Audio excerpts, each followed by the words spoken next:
People join a gym to get stronger, leaner, healthier, and maybe a little hotter in their own camera roll.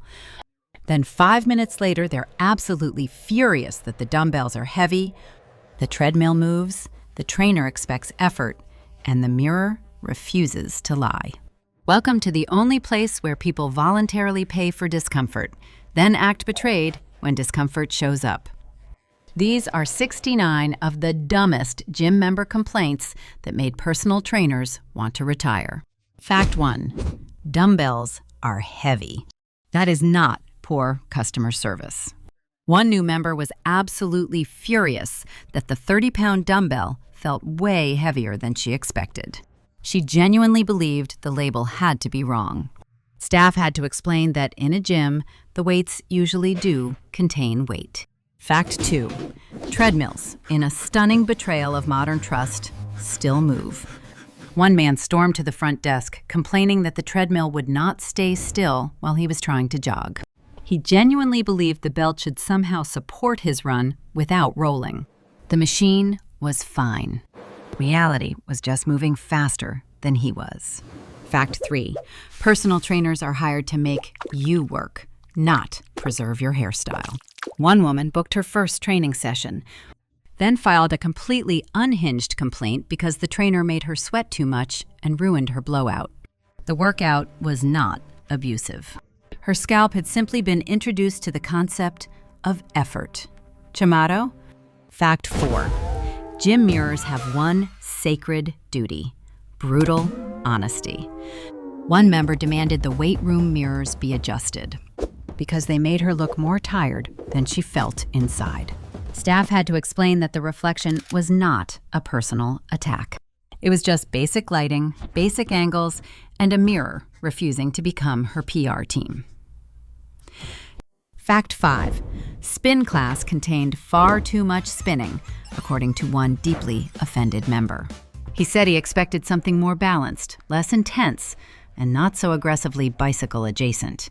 The instructor had to explain that indoor cycling remains, even now, a class built around cycling. He wanted wellness. He got quads and regret. Fact 6.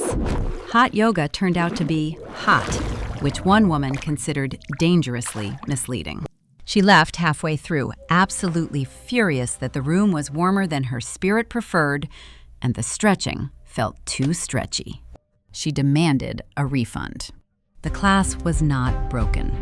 She had just treated the word hot like decorative branding instead of a warning. Fact 7. One man complained that the gym music was too motivating. He said the beat was so intense it made him feel pressured before he even touched a machine. He wanted something softer, calmer, less committed to movement.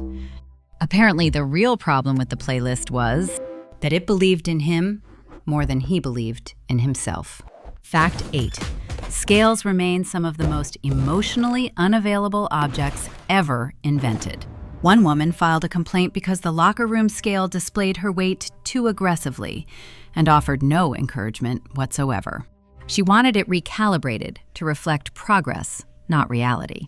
The scale had not insulted her. It had simply refused to lie in a supportive tone. Fact 9. Leg day made his legs hurt, and one member treated this like a legal event. He emailed management saying nobody properly warned him that squats could make stairs feel hostile for 2 days. Staff had to explain that soreness after using your muscles is not a design flaw. It is just your body noticing you finally did something. Hagadown. Fact 10. Resistance bands were described as aggressively uncooperative by one member who seemed shocked that they offered resistance. He said the tension felt excessive and emotionally targeted. The trainer had to explain that the resistance is not accidental. It is the entire point of the band. At that point, he was basically filing a complaint against the product for having a purpose. Fact 11. One man filed a complaint because the personal trainer counted his reps too loudly. He said hearing 8 in that tone felt less like encouragement and more like public academic failure. The trainer was not yelling. He was counting. Somehow, even basic numbers had become emotionally aggressive once spoken near a bench press. Fact 12. A woman complained that her trainer was too fit and therefore intimidating to work with. She said his visible abs created an unrealistic emotional standard for the session and made the whole experience feel aesthetically hostile. The gym had assigned her a qualified trainer. She reacted like they had sent a living billboard for discipline and hydration. Fact 13. One member got absolutely furious because his trainer kept saying, "One more rep," and then, seconds later, saying it again. He argued that the phrase was misleading and lacked contractual integrity. The trainer had to explain that in gym language, one more often means one more until I stop believing your excuses. He still felt verbally scammed. Fact 14. A man complained that his free trial workout left him sore all weekend, which he described as deceptive onboarding. He said the gym should have warned him that one session could affect his golf swing, stair usage, and emotional stability for 48 hours. The session was not extreme. His muscles had just filed their first ever workplace complaint. Fact 15. One member said the trainer corrected his squat form too publicly, making him feel exposed in front of strangers who were mostly busy ignoring him. He wanted technique corrections delivered more discreetly, ideally in a private room with lower lighting and less accountability. The trainer was trying to save his knees. He heard reputational damage with a barbell. Avatalada. Fact 16. A woman complained that her trainer used the word core too much, as if every problem in life somehow traced back to her midsection. She said the repeated references felt invasive and overly abdominal. The trainer had not started a philosophical movement. He was just trying to explain why her back hurt every time she moved like a folding chair. Fact 17. One man filed a complaint because the trainer didn't compliment him enough during the session. He said the workout lacked verbal affirmation and did not adequately honor his effort, especially on reps he personally felt looked strong. The trainer had counted, coached, and corrected. The member wanted applause, emotional validation, and possibly a little post-set narration. Fact 18. A woman complained that the trainer spent too much time watching her do lunges, instead of sharing the burden by doing them too. She seemed to believe personal training was a buddy workout with motivational symmetry. The trainer was not being lazy. He was literally doing the part where he makes sure you don't fold in half. Fact 19. One member said his trainer's energy was too intense for 7 in the morning and felt spiritually louder than the music. He wanted coaching delivered in a softer tone, with less eye contact and more room for sleepy denial. The trainer had shown up awake and prepared. Apparently that now counted as emotional overreaching before sunrise. Fact 20. A man complained that re-racking weights after using them felt oppressive and unnecessarily authoritarian. He argued that once he finished a set, the gym should handle the emotional and logistical aftercare of the dumbbells. Staff had to explain that putting things back is still part of adulthood, even if your membership includes a towel and false hope. Fact 21. One member got angry that the gym banned phone calls on the workout floor. He said business doesn't stop just because he's half-repping on a leg press. The staff told him nobody wanted to hear a speakerphone argument about invoices while trying to deadlift. He called that anti-productivity. Everyone else called it basic civilization. Fact 22. A woman complained that the locker room was too locker roomish, by which she meant it contained too many women changing clothes, shower steam, and evidence that humans use gyms with their bodies. She wanted a more curated atmosphere. The facility had not failed her. It had simply continued being a locker room instead of a scented concept lounge. Fact 23. One man entered the sauna, stayed for 3 minutes, and then filed a complaint because it was far too hot to be called relaxing. He wanted something less intense, more breathable, and spiritually between warm and emotionally supported. Staff explained that a sauna is, at heart, a room dedicated to being hot on purpose. He seemed wounded by that honesty. Fact 24. A woman complained that the cold plunge was completely unacceptable because the water was freezing. She said the name had made her expect something brisk and refreshing, not a liquid betrayal of human comfort. The plunge was functioning exactly as advertised. She had just mistaken a recovery trend for a luxury fountain with better branding and less suffering. Fact 25. One member filed a complaint because the water fountain area was too wet around the mouthpiece, which he felt reflected poorly on the professionalism of hydration. He wanted it drier, cleaner, and somehow less involved with water. The fountain had one job, and tragically, that job still required water existing near the place where water comes out. Fact 26. A man said the front desk phrase, "enjoy your workout," created unnecessary pressure. He argued it implied his session should be fun, which felt manipulative given that he was heading toward Bulgarian split squats. The employee was being polite. He was treating a casual goodbye like a deceptive marketing promise wrapped in customer service voice. Molodad. Fact 27. One member complained that the gym closed too early for his motivation window, which he said usually began around 10:47 p.m. and peaked right after closing. He wanted management to respect late-night inspiration as a protected performance state. The gym had hours posted on the wall. He had apparently built his entire fitness journey around dramatic inconvenience. Fact 28. A woman filed a complaint that the membership scanner beeped too sharply when she checked in, making the process feel distrustful. She said the machine's tone suggested suspicion, as if it doubted her right to enter and struggle near the rowing machines. The scanner was confirming access. She heard emotional gatekeeping from a plastic rectangle with a red light.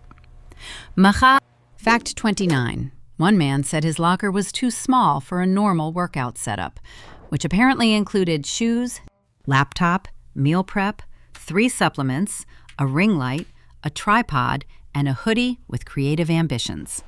He felt the gym had failed modern wellness professionals. The locker was built for towels and basic dignity. He arrived like a traveling content studio. Fact 30. A woman complained that her protein shake tasted too much like protein. She wanted something that built muscle, supported recovery, and somehow drank like a melted milkshake from a happier universe. The smoothie bar had not tricked her. She had simply ordered concentrated fitness and then acted shocked when it failed to taste like birthday cake and denial. Fact 31. One member complained that pre-workout worked too well. He said the tingles were chemically dramatic, his heart felt too awake, and the whole experience made him suspicious of his own eyebrows. The trainer had to explain that if you dry scoop fluorescent rocket dust before leg day, your body may, in fact, briefly believe it's being launched. Fact 32. A guy filed a complaint because his post-workout shake felt too chalky for recovery. He wanted something smoother, more luxurious, less powder mixed with consequences. The shake had protein, calories, and exactly the texture of regret blended with ambition. He wanted gains without grit, which is a beautiful dream and an awful business model. Fact 33. One woman complained that her Apple Watch was body-shaming her after class because it showed fewer calories burned than she had emotionally estimated. She insisted the number didn't reflect how hard the workout felt in her spirit. The watch was not attacking her. It was just refusing to award bonus points for dramatic internal narration. Fact 34. A member got absolutely furious because cardio raised his heart rate too much. He said the treadmill data felt medically aggressive and wanted staff to lower the machine's intensity settings so his body could stay calmer while still receiving full cardio benefits. The trainer had to explain that elevating your heart rate is not a side effect. It is the plot. The House finds Fact 35. One man complained that the stretching portion of class made him aware of tightness he had successfully ignored for years. He felt this was emotionally invasive and blamed the mobility coach for introducing new problems. The coach had not created stiffness out of thin air. She had simply turned on the lights in a room he preferred to keep spiritually dark. Fact 36. A woman filed a complaint because the foam roller hurt. Not injured her. Hurt. She described it as a cylindrical attack on her thighs and demanded a softer version that still delivered all the same results without any discomfort. At that point, she wasn't asking for recovery. She was asking for a polite lie shaped like a pool noodle. Utterly. Fact 37. One member complained that kettlebells swing too unpredictably and had moody momentum. He wanted a version that moved in a calmer, more cooperative arc and felt less likely to expose his lack of coordination in public. The kettlebell was not unstable. It was just obeying physics with the smug consistency of a thing made entirely out of iron. Fact 38. A man said resistance bands were too resistant. He genuinely believed the tension should scale back once the band sensed he was trying his best. The trainer had to explain that the resistance is the workout, not an optional personality setting. He appeared deeply hurt that the elastic had boundaries and no interest in meeting him halfway emotionally. Fact 39. One woman complained that the battle ropes were too violent and seemed to be fighting back. She wanted a calmer version with less hostility and more flow state support. The ropes were not aggressive. They were ropes. She was simply discovering that slamming 30 pounds of braided regret into the floor is not, in fact, a gentle mindfulness activity. Fact 40. A member filed a complaint because the medicine ball bounced with attitude. He said the rebound felt sharp, unpredictable, and oddly disrespectful to his personal space. Staff had to explain that a rubberized, weighted sphere hitting the ground may return with energy. The ball was not being rude. It was just better at commitment than he was. Fact 41. One guy complained that the stair machine simulated too much stair. He wanted the calorie burn of climbing without the overwhelming realism of endless steps. The machine was apparently too immersive and too committed to the staircase lifestyle. He had signed up for cardio. What he wanted was a conceptual hill with softer messaging and no actual ascent. Fact 42. A woman said the pull-up bar was height-biased because she had to jump slightly to grab it. She requested a more inclusive bar placement system, or, ideally, a staff member whose sole job was handing people the bar at eye level. The pull-up bar was mounted where pull-up bars go. Gravity had simply declined to offer accommodations. Fact 43. One member complained that the sled push felt less like exercise and more like moving a stalled truck in a parking lot. That, unfortunately, was exactly why the trainer programmed it. He wanted athleticism, without the moment where athleticism becomes work. The sled was not broken. It was just introducing him to friction, panic, and lower body truth all at once. Yepto. Fact 44. A guy filed a complaint because the barbell felt emotionally heavier than the number on the plates suggested. He insisted the printed weight failed to account for mental load, public pressure, and the psychological burden of nearby mirrors. The trainer did not disagree on the feelings. He just gently reminded him that steel still measures itself in pounds. Fact 45.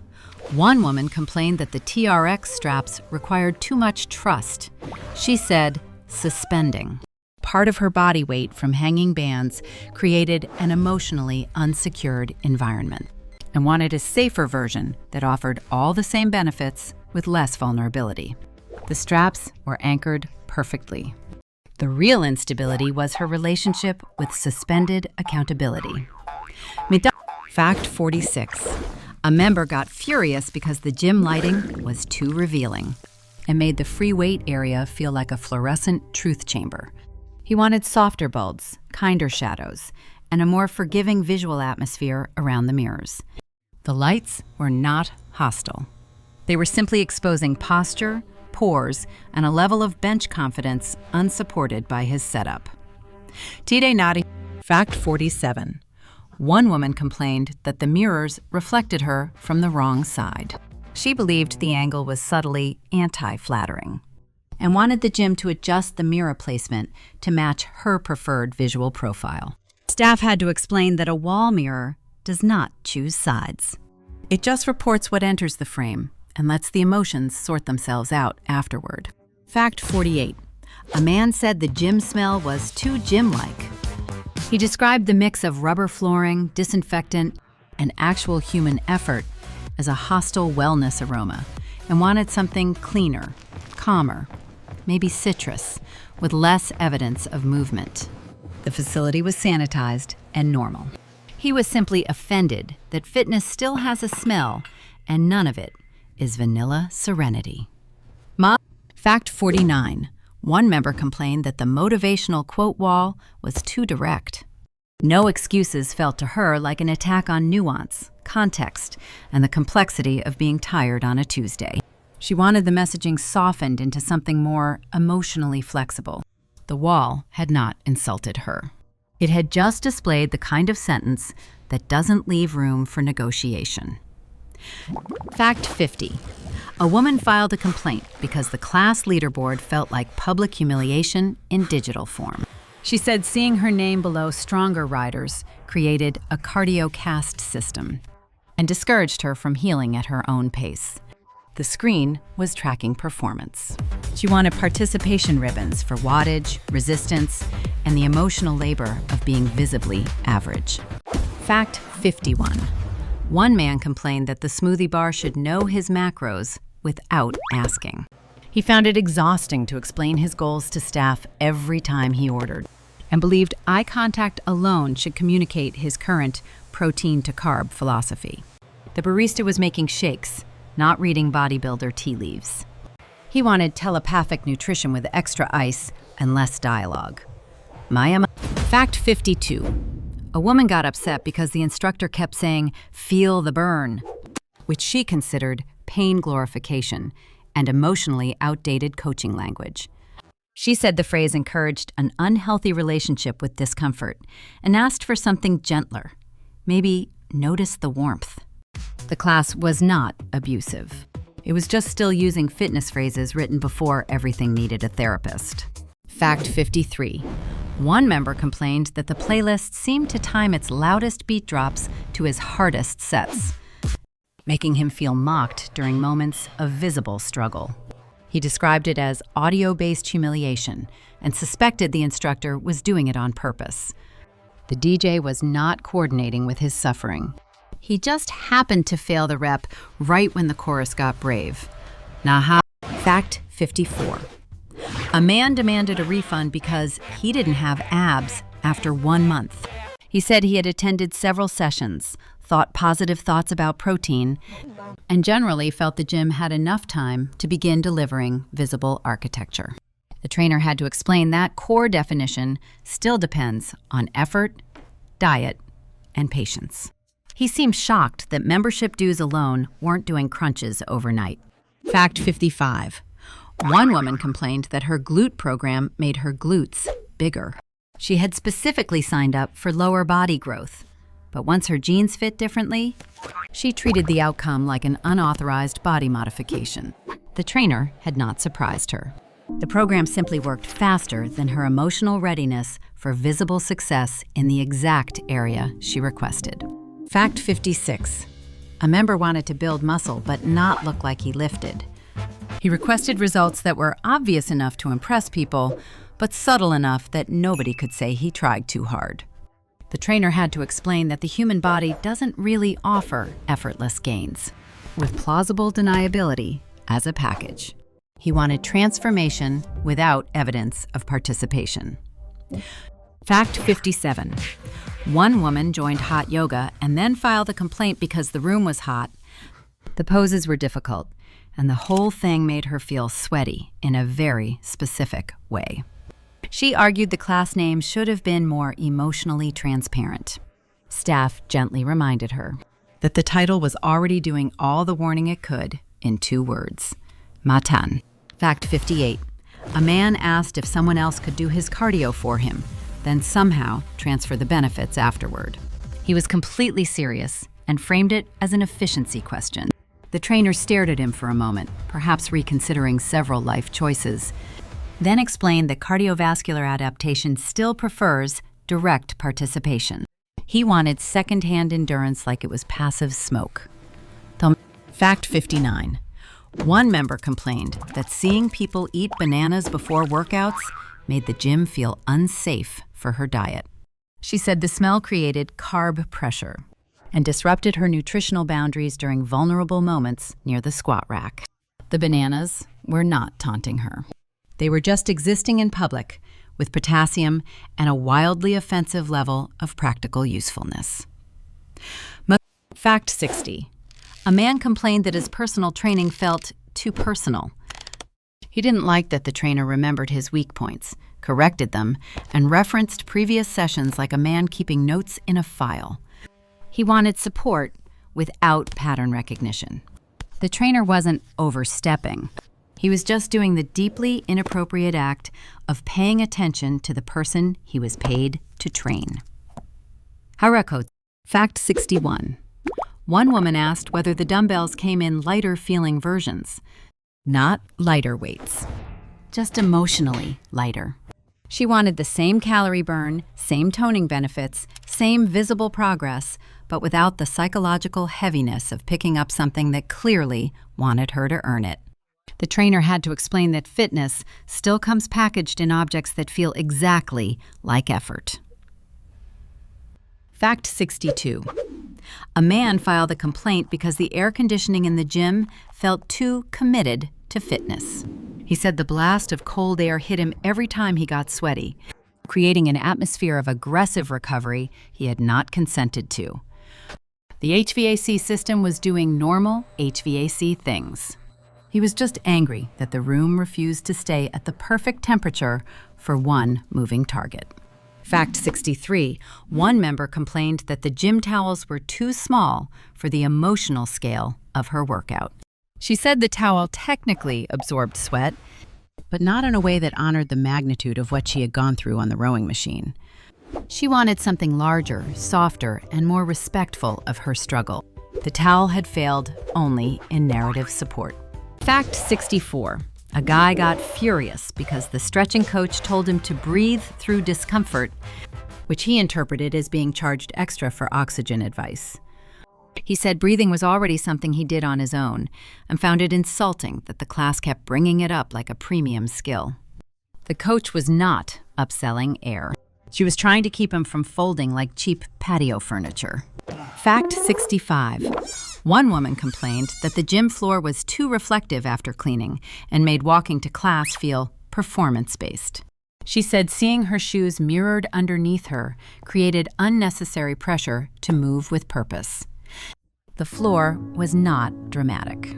It was just clean. She had somehow turned polished rubber into a runway review of her commitment level. Fact 66. A man wanted the stretching bands color-coded by difficulty and by emotional tone. He said red felt too aggressive, blue felt discouraging, and green gave false hope. He was not asking for resistance guidance. He was asking for a psychological rainbow where every band aligned with his current inner weather. The trainer just wanted him to stop sitting on the mat like a disappointed pilgrim. Fact 67. One member complained that the rowing machine made her feel too aware of boats, which she found deeply unsettling for someone not emotionally maritime. She said the movement, the handle, and the screen together created a whole nautical vibe she had not agreed to during a land-based workout. The machine had not deceived her. It was called a rower, not a mystery chair. Fact 68. A guy filed a complaint because the gym changed his life too slowly. He said he had shown up, paid his dues, touched several machines, and maintained a generally supportive attitude toward muscle growth, yet still looked suspiciously like himself. The trainer had to explain that progress still requires consistency. He wanted transformation delivered with the same speed as free shipping and none of the assembly.